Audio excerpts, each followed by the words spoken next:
Today I'm going to show you how to use this thing, and if you're wondering what it is, well, I'm going to tell you what it is coming up next.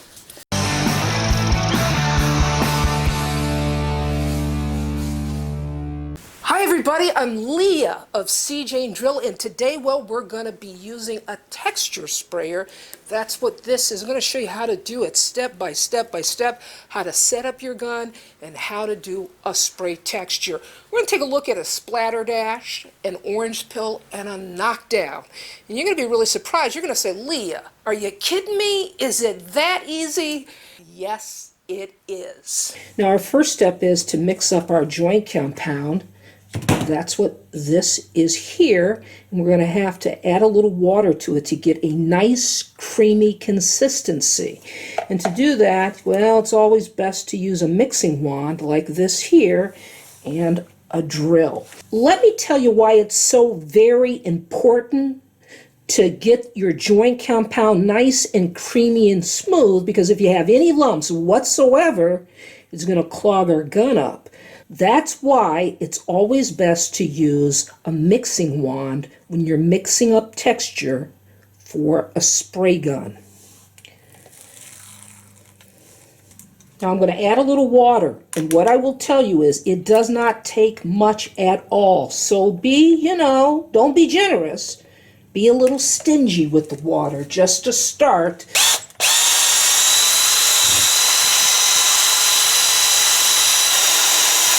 Now, once you have the water incorporated in the joint compound, it's time to add a little more. So we're going to add a little bit more.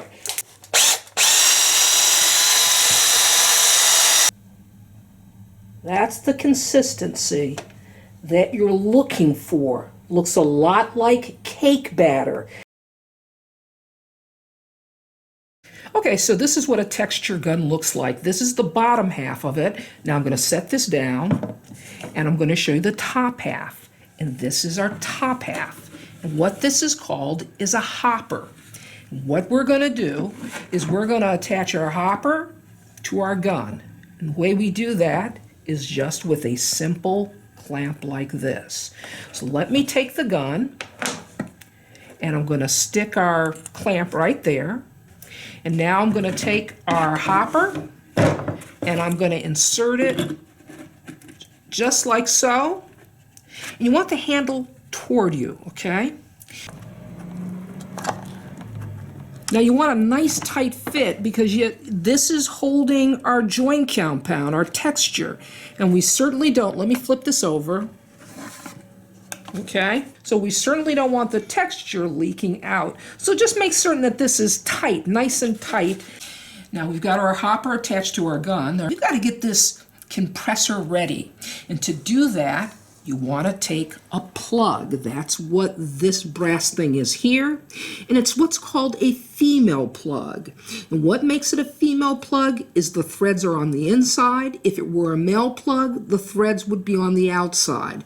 So you want a female compressor plug, okay? Now we're going to take this plug, and what we're going to do is we're going to move down here to the bottom part of our gun, and if you notice, there are threads here. Now the threads were wrapped ahead of time with plumber's tape, and you're going to want to do the same thing. That's going to prevent your gun from leaking air. It's going to give it a nice tight seal. So we're going to take our plug, our female plug, and we're going to attach it to the bottom of our texture gun and tighten it up. Now our gun is pretty close to being set up. We've got our hopper on, it's on securely. We've got our plug in, so it's compressor ready, because these things run off of an air compressor, all right? But what we have to do is we have to select the right nozzle.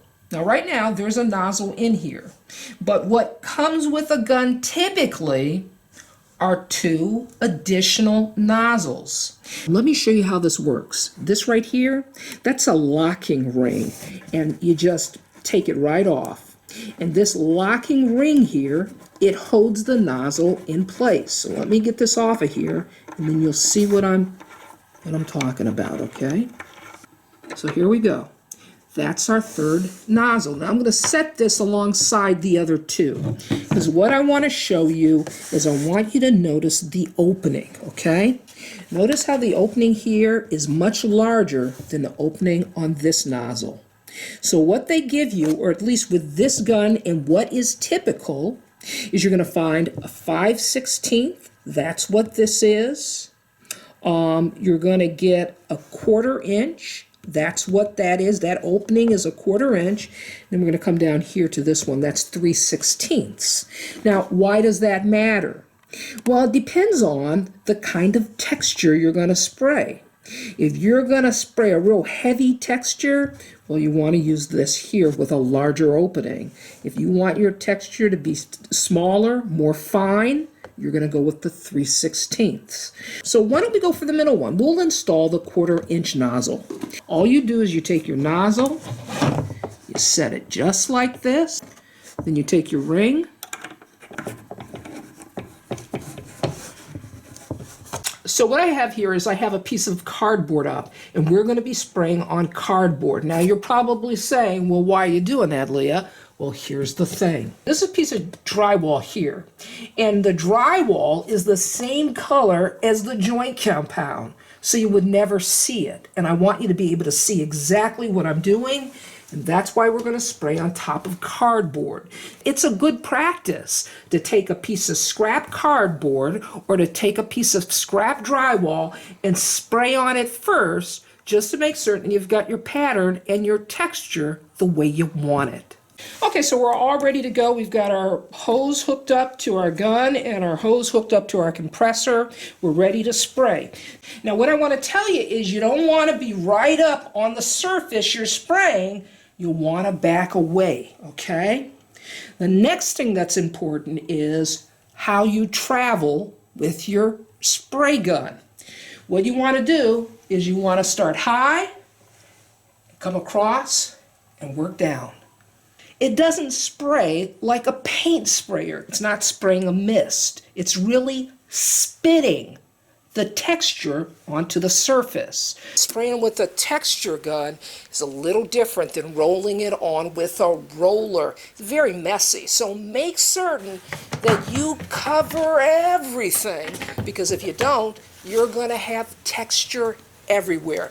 So use enough drop cloths. It's even better if you can remove furniture from the room completely to spray.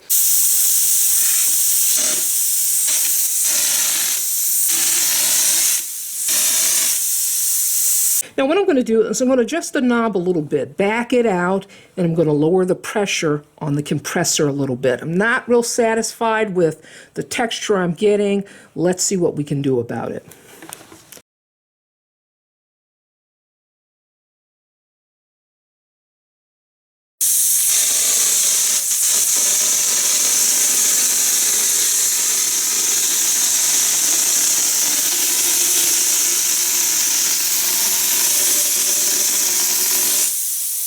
Now you're going to have to decide what kind of texture you're looking for, whether or not it'd be like an orange pill like this. Or maybe you want a lighter texture like this here. Now I want you to take a look at this area here. This is what you don't want. This is way too thick.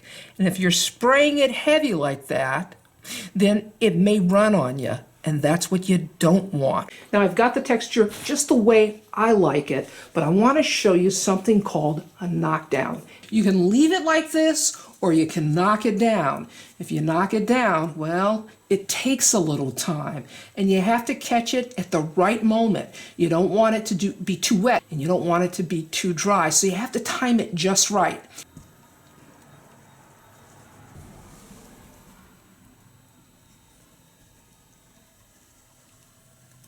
This gives you an idea of what a knockdown spray texture looks like. So what I want to tell you is this: you're going to need a compressor in addition to the spray gun. And if you think you got a little pancake compressor around the house, it just is not going to deliver the CFMs, that's cubic feet per minute, of airflow that you need to operate a texture sprayer. You need really a larger compressor, something with at least 3 horsepower. Now the compressor that I used had 2.5 and it delivered. It was okay, but ideally you want something a little larger. This is Leah saying you can do this. See you next time.